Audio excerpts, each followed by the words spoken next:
first of all we have to give a two switches here.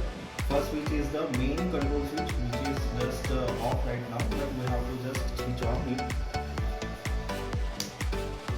After that, second switch is for the inverter, so we have to also switch on it. Next thing is we have to create some sound. So while I'm talking, so bulb is on. Okay.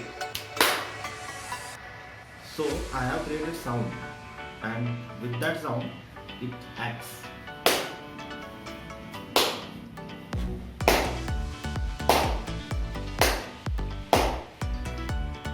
So let's switch off.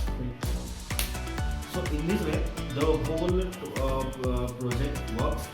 So main thing of this project is, with the help of the sound energy, we have to obtain the electric energy, and how it will be useful for various applications like the industrial applications where there is various noise and sound pollution will occur, radio stations, the public places. So there is lots of the places where we have to use these types of the technology or system, and we have obtained the energy from it.